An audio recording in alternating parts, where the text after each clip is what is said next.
हमारे चैनल को सब्सक्राइब करें और बेल आइकन दबाएं।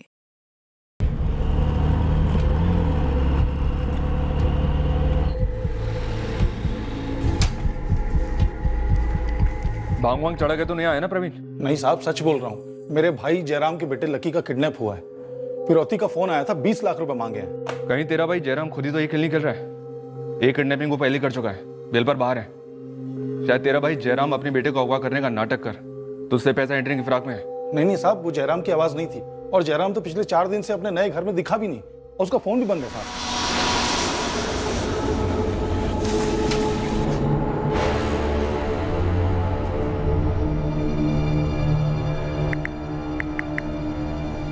તમે જો નંબરનો સંપર્ક સાધવા માંગો છો તે મોબાઈલ સ્વિચ ઓફ છે। कुछ 3-4 दिन से जयराम भाई नहीं दिखे प्रवीण भाई। और मेरा भतीजा लकी दिखाई दिया? नहीं, उसे भी नहीं देखा।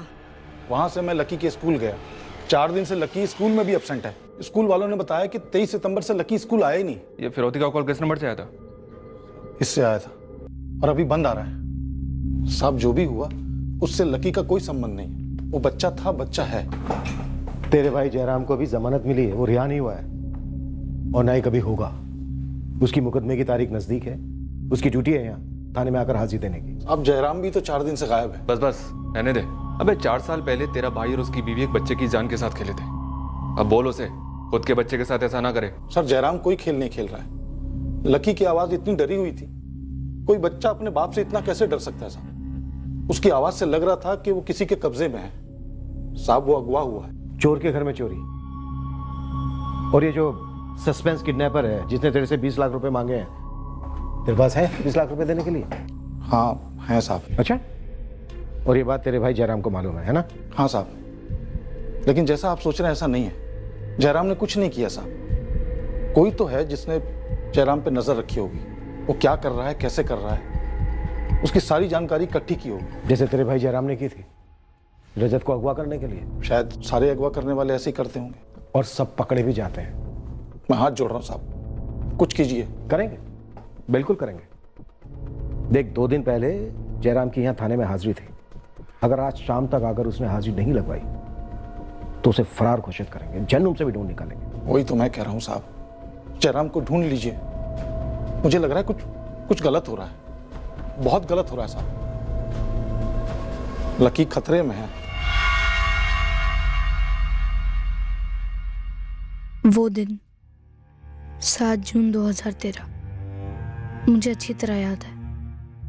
मुझे स्कूल बिल्कुल नहीं जाना था, फिर भी जाना पड़ा। मैं बहुत डरा हुआ था, परेशान था। मैंने उनकी बातें सुनी थी।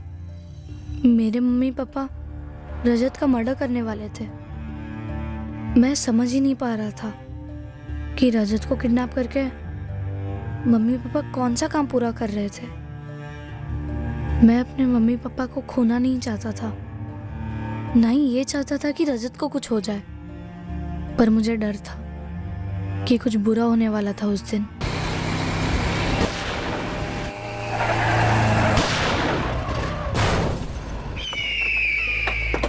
उस दिन बाद में पता चला कि इससे पहले वो अपना काम पूरा करते मेरे मम्मी और पापा को पुलिस ने पकड़ लिया। हाँ, रजत घर पहुंचा? अभी तक नहीं पहुंचा। सर, रजत घर नहीं पहुंचा? जयराम के घर नहीं है तो गया कहाँ वो? बच्चा कहाँ है? रजत कहाँ है? बोलो। वो यहाँ नहीं है। वो तो हमें भी दिख रहा है यहाँ नहीं है। कहाँ है? क्या किया बच्चे के साथ? हमने रजत के साथ कुछ नहीं किया। जब हम यहाँ आए उसे खोलकर उसके घर भेजने तो वो नहीं था यहाँ। आखिरी बात पूछ रही, बताओ रजत के साथ क्या किया तुम दोनों ने? जहर दिया, गला दबाया या फेंक दिया? ऐसा कुछ भी नहीं किया हमने। मुझे लगता है वो खुद को छुड़ाकर भाग गया। 3 महीने से नहीं भागा। जब हम आज ढूंढने आए तो आज ही भाग गया। बॉलीवुड की फिल्म समझ के रखी है। जयराम की खाल तो खिंचेगी। तुम दोनों की भी नहीं बचेगी। वक्त अब भी बता दो, कहां है बच्चा? क्या किया रजत के साथ?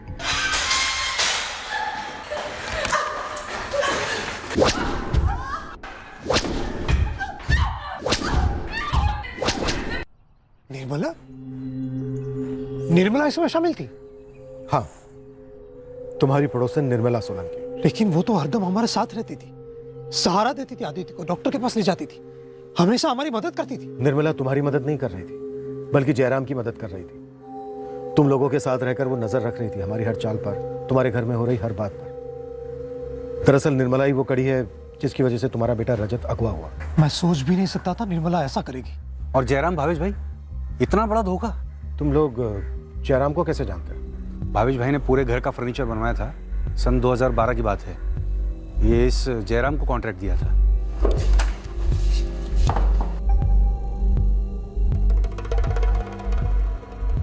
जयराम ने निर्मला के साथ मिलकर ये सब किया? मतलब जयराम ने निर्मला से दोस्ती की और दोनों ने साल भर मिलकर ये प्लानिंग की? नहीं, जयराम ने अपने बयान में कहा है कि ये अपहरण का जो आइडिया है ये हाल ही में प्लान किया गया था।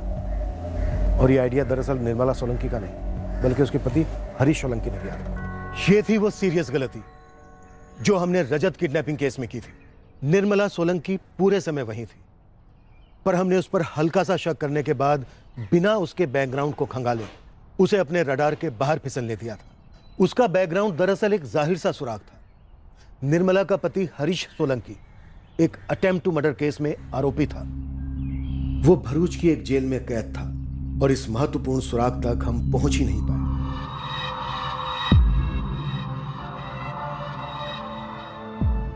मुझे मेरी मम्मी के साथ रहना था, लेकिन बड़े पापा बोले मैं मम्मी के साथ जेल में नहीं रह सकता। लेकिन मुझे मम्मी के साथ ही रहना था। मुझे जानना था मम्मी पापा ने ऐसा गलत काम क्यों किया। बेटा, हर चीज के लिए पैसा लगता है। पैसा काम करने से आता है। तेरे पापा के पास काम नहीं था, वो परेशान थे, हमें पैसों की जरूरत थी। लेकिन रजत को किडनैप कर कर पैसे कैसे आने वाले थे? पापा को लगा था पैसे आएंगे। रेखा, मैंने सोच लिया। क्या? मुंबई जाओगे काम की तलाश में? किसी को घर लाएंगे, एक बच्चे को। क्या? एक बच्चा अगवा करेंगे, फिरौती लेंगे लाखों की। क्या बाकी जा रहे हो तुम? होश में तो हो? तगड़ी पार्टी है, करोड़पति। बाप आंख मूंद के पैसे देगा। किसका बच्चा है ये? क्या करने की सोच रहे हो तुम जयराम? मैं सोच समझ के बात कर रहा हूँ। और वैसे भी ये मेरा प्लान नहीं है, मेरे एक दोस्त का है। माहिर है वो इस तरह के काम में। हरीश सोलंकी नाम है उसका। वो समत कॉलोनी में काम मिला था ना उस घर का, तब मैं मिला था इस हरीश सोलंकी से। क्या बात है जयराम, आज तुझे मेरी याद कैसे आ गई? हरीश भाई, लगी पड़ी है, बहुत समय से पैसों की तंगी चल रही है। तुम उससे हाथ मिलाने गए, एक क्रिमिनल से? हाँ। हम क्रिमिनल लोग हैं क्या? कोई क्रिमिनल पैदा नहीं होता है, हालात बनाते हैं, हमारे जैसे हालात। हमारे जैसे हालात पूरी दुनिया के हैं जयराम। ऐसी की तैसी दुनिया की रेखा। मुझे सिर्फ 3 लोगों की फिक्र, लकी की, तुम्हारी और मेरी। बस एक काम कर लेंगे, थोड़े पैसे आ जाएंगे, जिंदगी ठीक हो जाएगी, पटरी पर आ जाएगी। देखिए यार, अगर मैं जमानत पर भी रिहा होता ना तो तेरे साथ मिलकर कोई ना कोई काम जरूर करता। लेकिन इस बार जमानत की रकम बड़ी है, अटेम्प्ट टू मर्डर है ना, और मेरी पत्नी निर्मला भी रकम जमा नहीं कर पाई। आप मेरी यहाँ से कोई मदद नहीं कर सकते क्या? मतलब कोई तरीका बता दो, और जो भी पैसे आएंगे उससे आपकी बेल भी हो जाएगी। ये चोरी डाका कोई दूध भात है क्या? तजुर्बा लगता है, गैंग लगती है। एक दूसरा रास्ता है मेरे पास, आसान भी, और तू अच्छा माल छाप लेगा। क्या तरीका है बताओ ना। भावेश याद है तुझे? भावेश मेहता, अरे मेरा पड़ोसी, वही जिसके यहाँ तूने फर्नीचर का काम किया था। हाँ, भावेश मेहता, पैसे वाला तो है। उसके घर पे डाका डालना है क्या? घर पे नहीं, दिल पे। दिल पर मतलब? भावेश और उसकी पत्नी, इन दोनों की जान बसती है उनके बेटे रजत में। मैं उसके किडनैपिंग की बात कर रहा हूँ। हाँ, लेकिन करेंगे कैसे? मतलब मैंने उसके बच्चे को देखा तो है, लेकिन वो मेरे पास आएगा क्यों? आएगा क्योंकि मेरी पत्नी निर्मला ने न सिर्फ रजत को देखा है, बल्कि उसकी देखभाल भी की है। निर्मला ने गोद में खिलाया उसे, और वो उसे अदिति से बढ़कर मानता है। निर्मला मदद करेगी तेरी, लेकिन 50% उसका। निर्मला से बात हो गई है मेरी। बात भी हो गई तुम्हारी? बात पक्की भी हो गई है। निर्मला को रजत की पूरी दिनचर्या मालूम है, कब स्कूल आता जाता है, कब अकेला रहता है। सही वक्त पे निर्मला रजत को मेरे हवाले कर देगी। और आप बच्चे को रखेंगे कहाँ? और कहाँ? यहीं। यहाँ? और लकी? लकी बहुत छोटा है, उसको कुछ समझ में नहीं आएगा। कितने पैसे मांगने वाले हो तुम?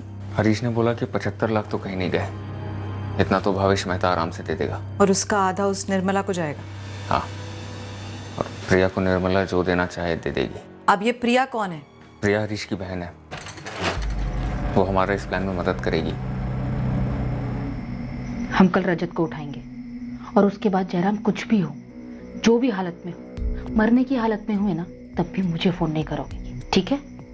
और जो भी बात होगी वो मेरे और प्रिया के बीच होगी, और प्रिया तुम्हें बताएगी। हम दोनों के पास दूसरे फोन से बात करने के लिए। और जयराम, हम दोनों कभी फोन पर बात नहीं करेंगे, हमेशा मिलकर बात करेंगे, आमने सामने।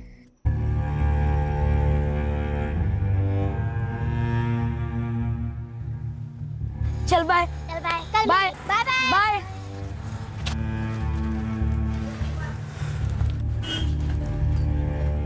हाय निर्मला काकी। चल अच्छा हुआ तो मुझे यही मिल गया, मैं तेरे स्कूल ही आ रही थी। क्यों काकी? वो तेरी मम्मी को ना किसी जरूरी काम से तेरे पापा की फैक्ट्री जाना पड़ा, तो बोली कि मैं तुझे वहीं ले आऊं। अच्छा चले? हाँ चलते हैं, लेकिन मुझे ना डॉक्टर के पास जाना है। वो जो अंकल हैं वो मेरे सगे भाई हैं, वो तुझे छोड़ देंगे, ठीक है? ठीक है। आज। और ये टोपी तेरी मम्मी ने दी कि तुझे धूप ना लगे। ठीक है।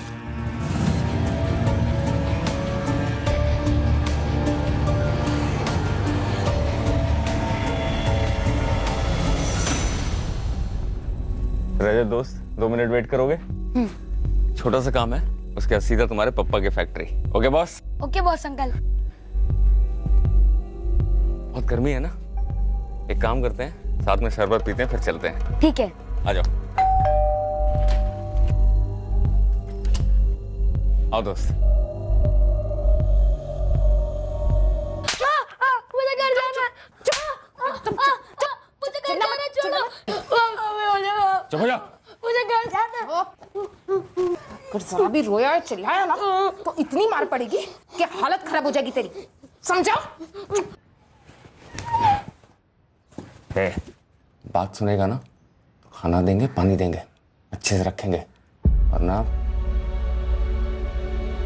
मम्मी मैं तुम्हें छोड़कर नहीं जाऊंगा, नहीं जाऊंगा। मैं तुम्हारे साथ ही रहूंगा। तूने कुछ गलत थोड़ी ना किया है लकी,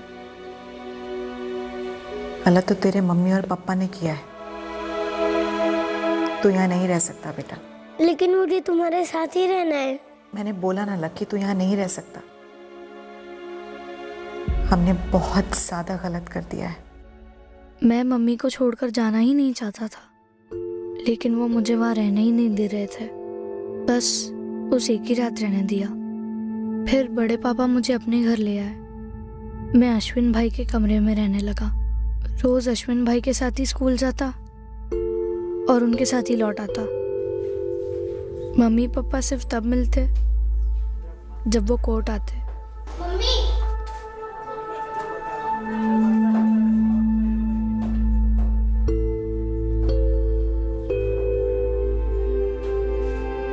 पापा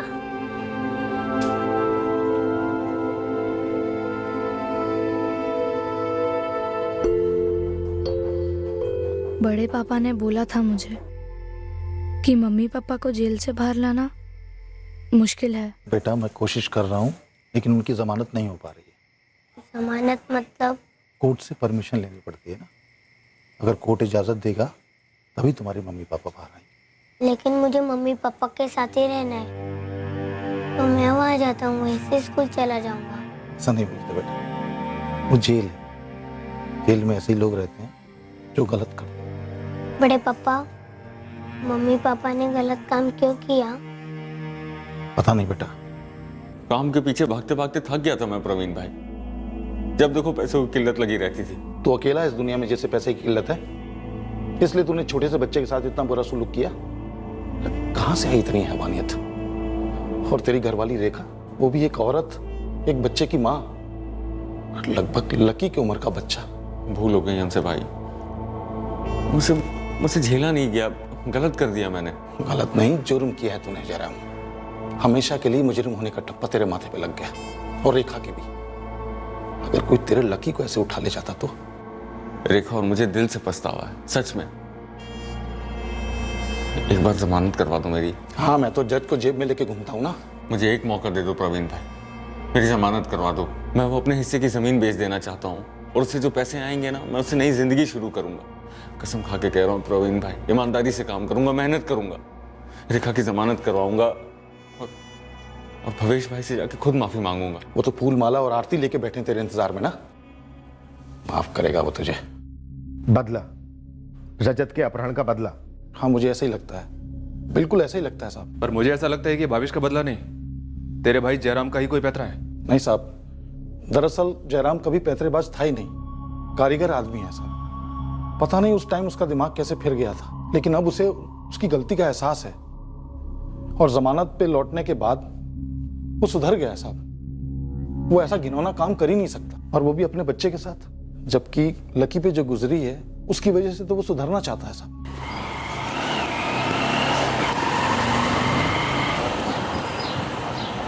मैंने लकी को बताया नहीं कि तेरी जमानत हो गई है, स्कूल में ही है वो। अक्टूबर 2016 चल रहा था। एक दोपहर को जब मैं स्कूल से आया, मैं इतना खुश हुआ कि मैं बता ही नहीं सकता।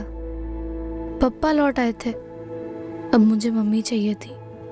अब हम मम्मी को भी बाहर निकालेंगे और फिर से नया घर बनाएंगे, ठीक है? सर, नवसारी में हमारी पुश्तैनी जमीन थी, वो बेची तो अच्छी खासी रकम मिल गई।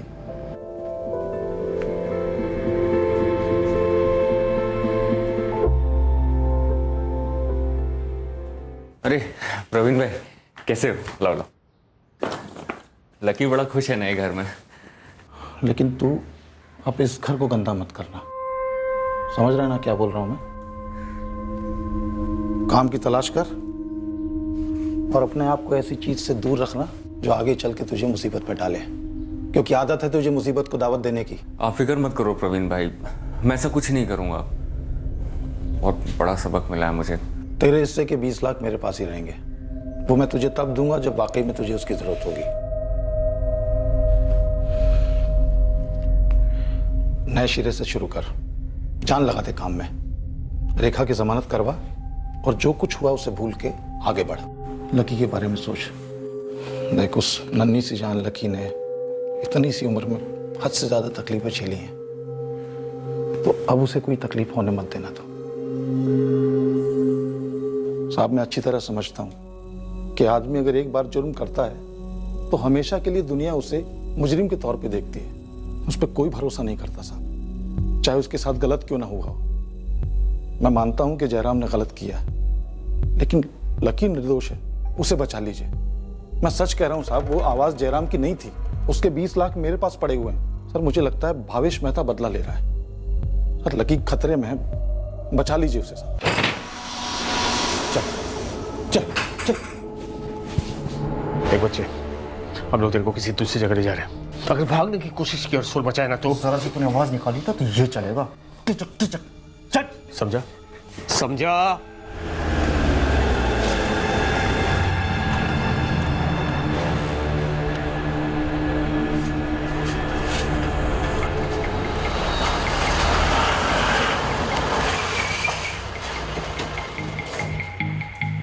अगर जयराम के बच्चे के साथ वही हुआ है जो मेरे रजत के साथ हुआ था, तो मुझे तकलीफ नहीं होनी चाहिए, मुझे उल्टा खुश होना चाहिए ना।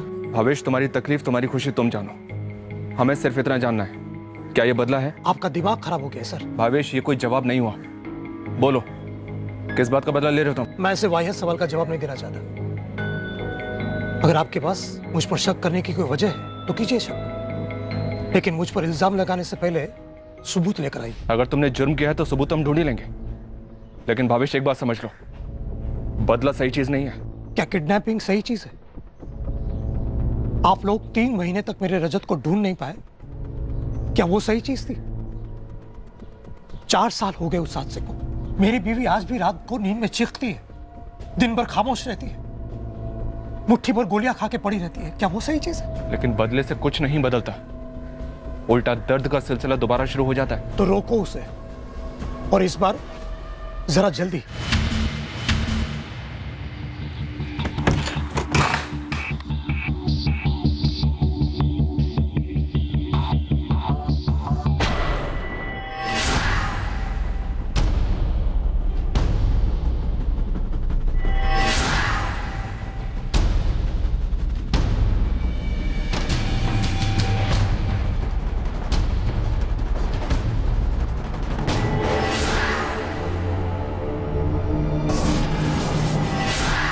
ऐसा कुछ लग तो नहीं रहा कि यहाँ कांड हुआ हो, और बाहर ताला भी लगा हुआ था। कोई जबरदस्ती हुई हो ऐसा कुछ दिखाई नहीं दे रहा है। पर जयराम का फोन बंद है और फिरौती का दूसरा कॉल भी नहीं आया।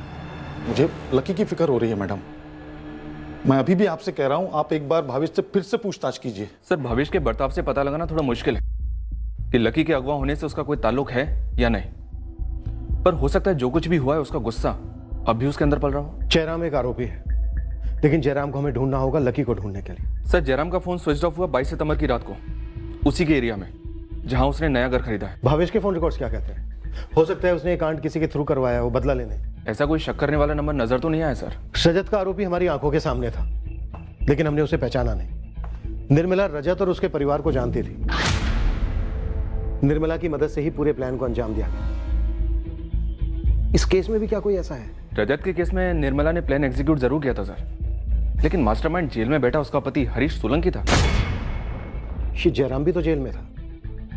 हो सकता है जेल के किसी बंदे का इस्तेमाल हो इस कांड में। शायद कोई जयराम के बाहर आने का इंतजार कर रहा था ताकि जेल से उसके छूटते ही उस पर वार कर सके। शायद वो भावेश भी हो सकता है। शशि, पता करो कि जेल में जयराम के करीब कौन था और उसके साथ रंजिश किसकी थी। जयराम का अभी तक कोई पता नहीं चला। और लकी का? किडनैपर्स ने फोन ही नहीं किया फिरौती के लिए दोबारा, जैसे हमने नहीं किया था जब हमने रजत को। इतिहास अपने आप को दोहरा रहा है प्रवीण भाई। हमारे किए की सजा हमारे लकी को मिल रही है। लेकिन पुलिस अब केस को सीरियसली ले रही है।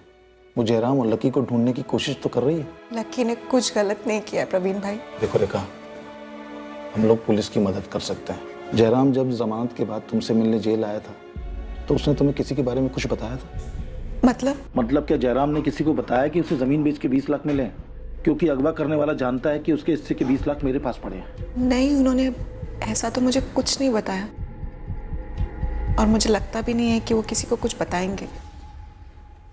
मेरे, आपके और जयराम के अलावा किसी को कुछ कैसे पता हो सकता है? मुझे तो कुछ समझ नहीं आ रहा, और जयराम का भी कुछ पता नहीं चल रहा। ना लकी का। जयराम ने 3 साल काटे इस जेल में। इस बीच उसके कई साथियों की जमानत हुई, नए आए गए और कुछ ट्रांसफर हुए दूसरे जेल में। ये अमित भावसार, अक्टूबर 2016 में जब जयराम की जमानत हुई थी तब क्या जेल के सेल में जयराम का साथी ये था? हाँ, और इस अमित भावसार की जमानत तो अभी हुई, जुलाई 2017 में। मुझे इस अमित भावसार के सारे रिकॉर्ड चाहिए। वैसे किस जुर्म के लिए अंदर गया था ये? अमित भावसार जी, ये नंबर 44456788 जिसे प्रवीण परमार को फिरौती को कॉल गया था, ये नंबर अमित भावसार के नाम पे रजिस्टर्ड है। 20 लाख कीमत है लकी की जान की। कौन हो तुम भाई? अमित भावसार का कॉल रिकॉर्ड्स, लोकेशन डिटेल्स, जो जो डॉक्यूमेंट्स है आपके पास सारे के सारे मुझे तुरंत भेज दीजिए। ये अमित भावसार का केस आउटर सूरत पुलिस का केस था, हथियारों के साथ पकड़ा गया। उसका साथी था कुणाल गोहिल। ये रिपोर्ट।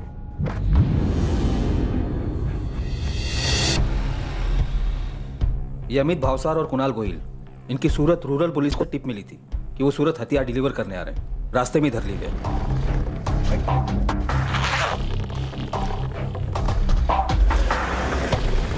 दोनों जुडिशियल कस्टडी में भेजे, और जैसा कि मैंने कहा कि अमित की जमानत जुलाई 2017 में हुई, और उसकी मां ने भी काफी मेहनत की थी अमित की जमानत के लिए।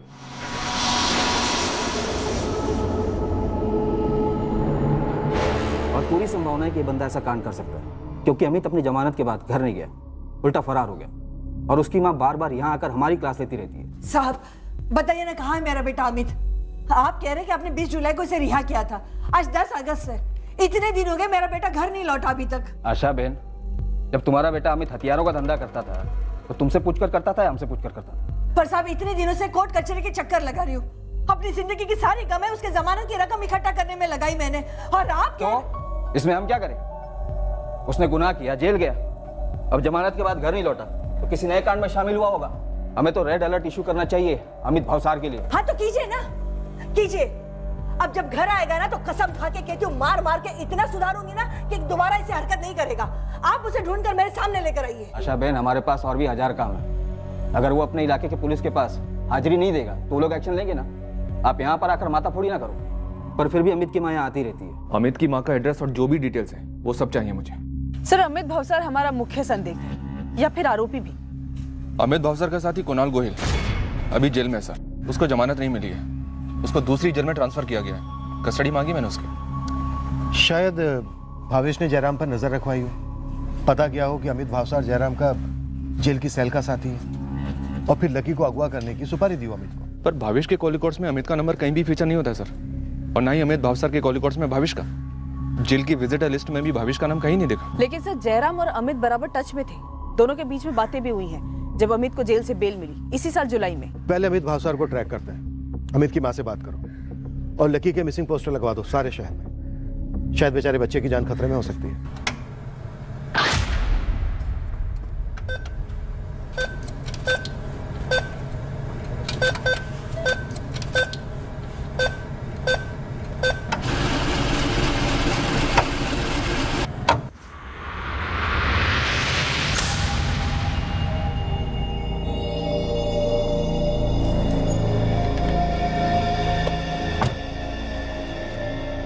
भाई इसके अकाउंट में तो सिर्फ 15,000 ही दिख रहे। एक नया सिम कार्ड का इंतजाम कर, लगता है लकी के बड़े पापा के साथ सीरियस गुफ्तगू करनी पड़ेगी। लेकिन संभल गया, बच्चे का पोस्टर हर जगह लग चुका है। तू गाड़ी आगे ले यार, पोस्टर लगा तो क्या हुआ, किसको पता कि हाफ टिकट किसके पास है? हाँ?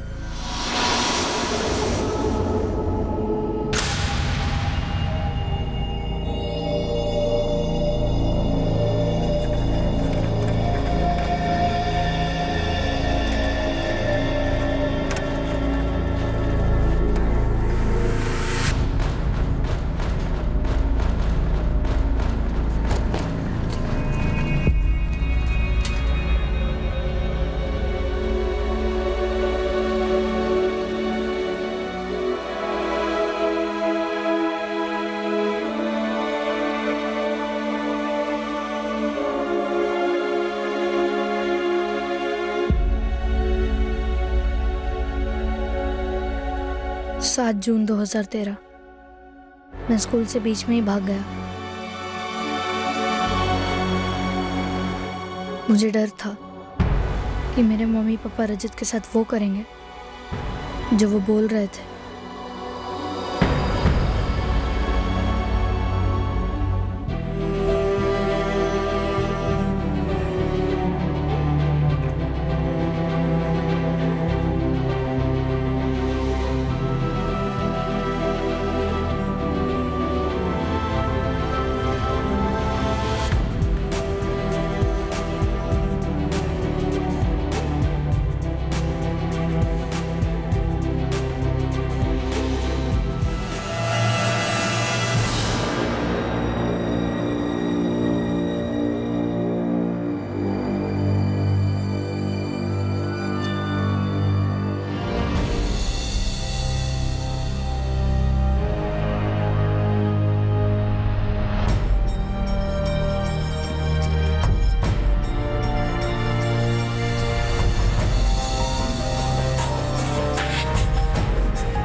मैं बाथरूम की खिड़की से अंदर आया, हम वहीं से भाग जाते हैं।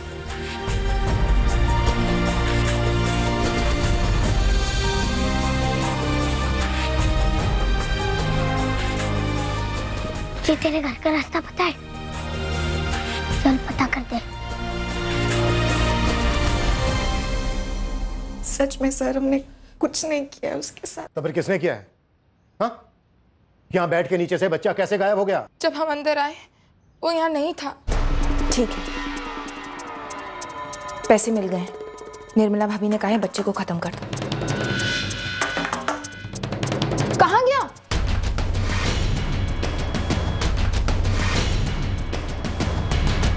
भाग गया क्या? आज ही के दिन?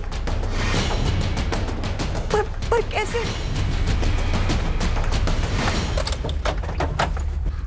निर्मला बहन, रजत आया? अभी तक तो नहीं आया भावेश भाई।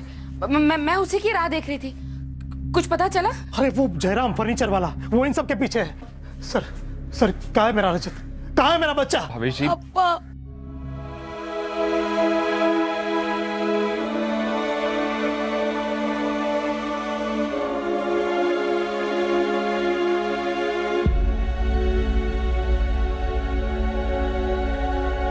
रजत, रजत मेरा बच्चा।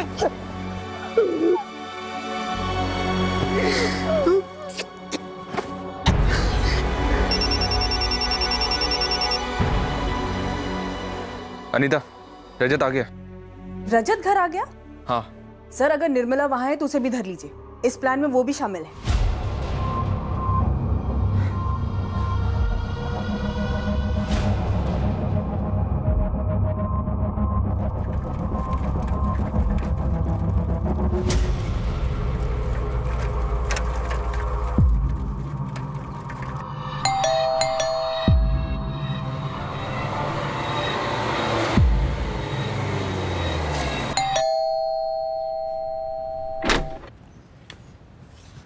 पप्पा, मैंने उसका पोस्टर देखा।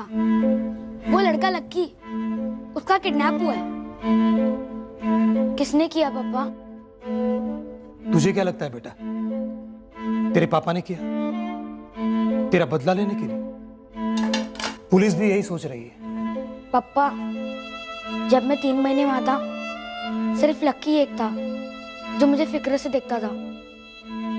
वो लोग मुझे मारते थे तो उसे बुरा लगता था। जानता हूं बेटा, मैं प्रार्थना करता हूं कि उसके साथ कुछ गलत ना हो और वो सही सलामत घर लौटा है, जैसे तू लौटा। दुनिया में किसी बच्चे के साथ ऐसा नहीं होना चाहिए बेटा, किसी माँ बाप के साथ ऐसा नहीं होना चाहिए।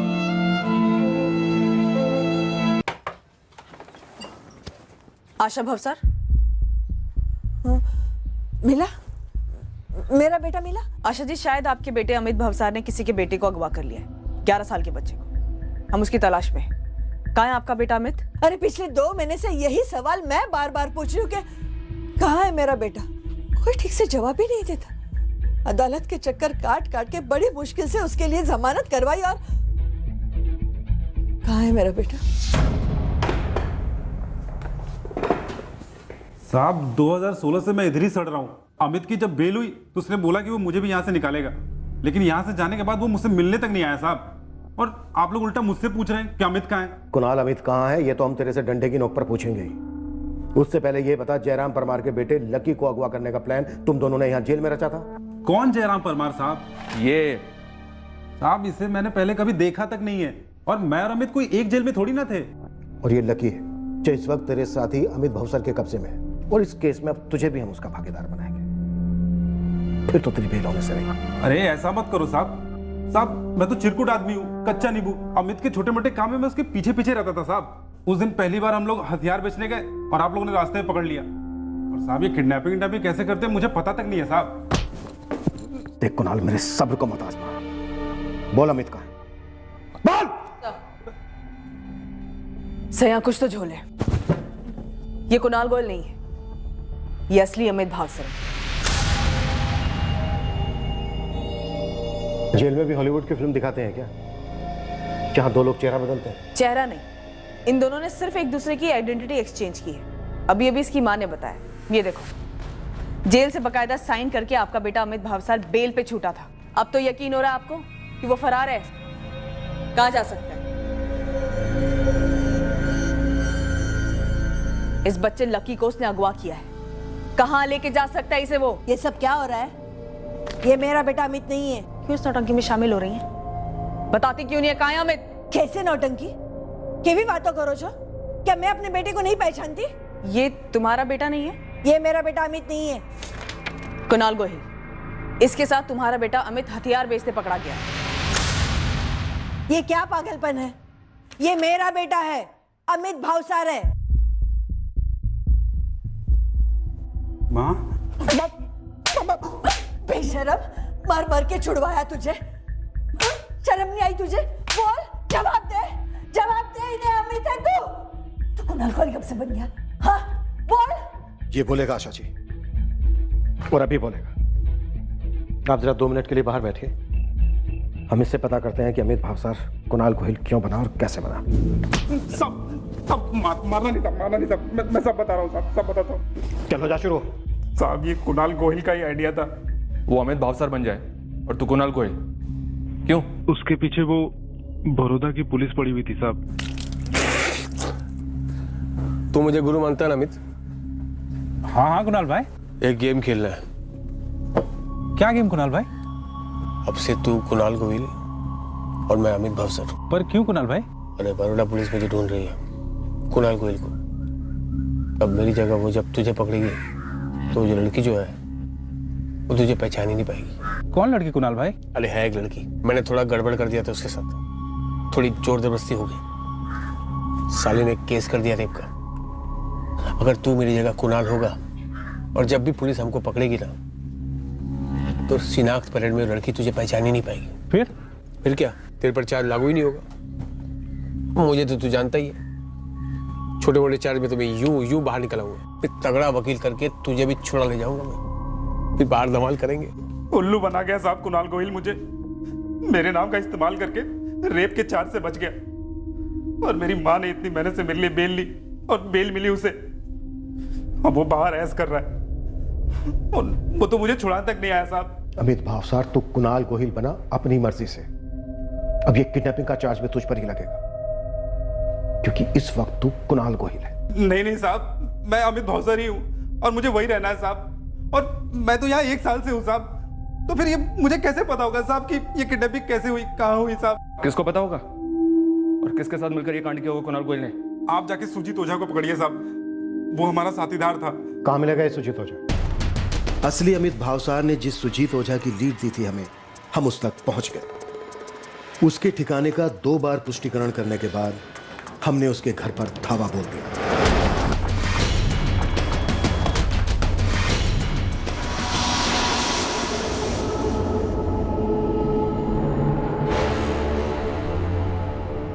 भाई, लक्की के बड़े पापा देंगे 20 लाख रुपए। देखते हैं लकी अपने लिए लकी है या नहीं। 2-4 बार ट्राई मारते हैं। बड़े पापा ने प्यार नहीं दिखाया भतीजे पर, तो हम भी नहीं दिखाएंगे। सीधी बात। कौन है? सुजीत भाई, मैं अमित। अमित है। जेल से छूट गया साला। खोल। तू कब आया बाहर में? अभी अभी आया। तुम लोगों को अभी अभी अंदर करवा दे। जेल वापसी। साले अमित धोखेबाज पकड़वाया हमें। अब तू वफादार, छुड़वाया ना मुझे। बेटा डरना नहीं, हम पुलिस वाले हैं। ओके? चलो अंदर।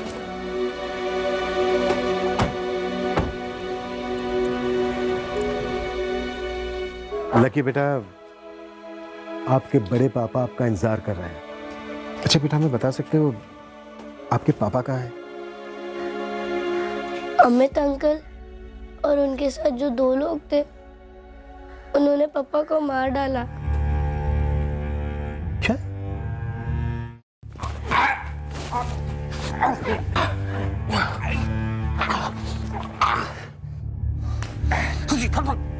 मैं सो रहा था जब मैंने आवाज सुनी।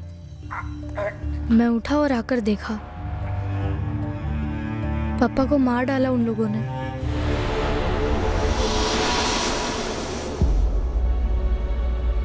क्या देखा भाई तूने? बोल, क्या देखा तूने? वो लोग मुझे कहीं ले गए और बोला कि अगर मैं चिल्लाया या भागने की कोशिश की तो मुझे भी मार डालेंगे। अच्छा बेटा, ये जो अमित है इसका असली नाम कुणाल है? मुझे नहीं मालूम अंकल, सच्ची। हाँ बेटा, मैं समझ सकता हूँ। अच्छा बेटा, ये आपके पापा का फ्रेंड था? पापा ने तो यही कहा था कि वो फ्रेंड है। अमित भावसार बनकर जमानत पर बाहर आए कुणाल गोहिल की जयराम परमार से दोस्ती जेल में ही हुई थी। बाहर आने के बाद भी ये दोस्ती बरकरार रही। अबे जब तेरे पास जमीन थी, बेच सकता था, पैसे मिलते, फिर क्यों की किडनैपिंग तूने? हाँ, अब देख, इतनी मुश्किल से तुझे बेल मिली और तेरी बीवी अब भी अंदर ही है। गलती हो गई यार अमित, बहुत बड़ी गलती हो गई। जिंदगी भर के लिए मुजरिम का थप्पा लग गया सर पे। रेखा को तो बेल मिल नहीं रही है, मैं भी कब तक बाहर हूँ पता नहीं। बेस्ट बोलूं, भाग लिया से। मैंने भी यही किया था, जहां कांड किया वो इलाका ही छोड़ दिया हमेशा के लिए। तेरी बात अलग है, मेरी अलग है। अभी मैं नई जिंदगी शुरू करने की सोच रहा हूँ, तभी तो ये घर लिया है। अरे घंटा नई जिंदगी, अभी तूने बोला ना तेरे सर पे मुजरिम का ठप्पा है, तो काम काज क्या करेगा भाई तू? कुछ नया शुरू करूंगा। और पैसा मेरा बाप देगा तुझे। पैसे हैं रे, वो जमीन बेच के जो पैसे आए हैं वो मेरे बड़े भाई प्रवीण के पास है। तो ले ले उससे। लूंगा, जब वाकई में जरूरत पड़ेगी तो देगा। और अभी कोई गलत काम किया ना, या थाने में हाजिरी नहीं दी, फरार होने की कोशिश की, तो एक पैसा नहीं देगा मेरा भाई। कितने पैसे हैं? 20 लाख।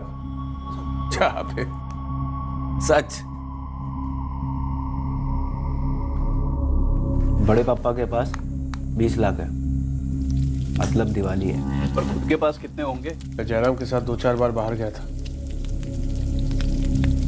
उसका बच्चा भी था साथ में। बच्चे को एटीएम कार्ड देकर पैसे निकलवाए उसने। कुणाल भाई, ये जयराम आपको दोस्त लग रहा होगा, मुझे तो ये मस्त मुर्गा लगता है। और वो है ना प्रवीण भाभी। प्रवीण भाभी? हाँ। प्रवीण भाभी नहीं, प्रवीण भाई।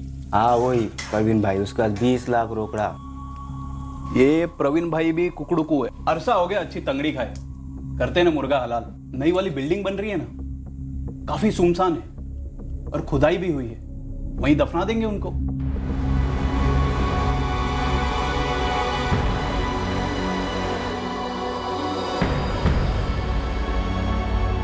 और कितने मुर्गे काटे, कितनों को दफनाया है? यही एक था साहब, पहली बार ही बैड लक हो गया। बैड लक तो अब शुरू होगा तुम तीनों का।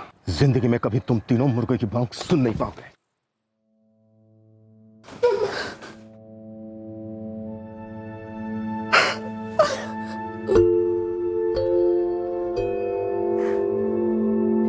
शायद जयराम को उसके किए की सजा मिली, मुझे भी मिलेगी। लेकिन लकी ने क्या गलत किया था प्रवीण भाई, जो उसने इतना झेला, कितना कुछ भुगता है मेरे बच्चे ने हमारी वजह से।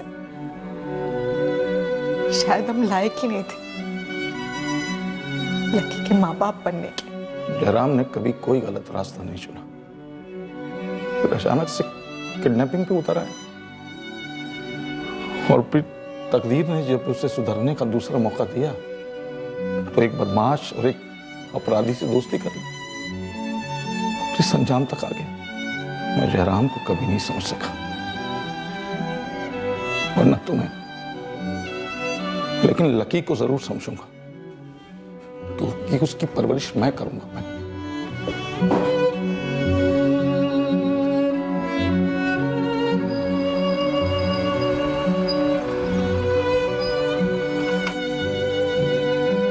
मैं अब फिर से अपने बड़े पापा और अश्विन भैया के साथ रहने लगा हूँ, लेकिन मैं अपने मम्मी पापा को मिस करता हूँ। मम्मी कब जेल से बाहर आएंगी मुझे नहीं पता, मैं वेट कर रहा हूँ मम्मी का।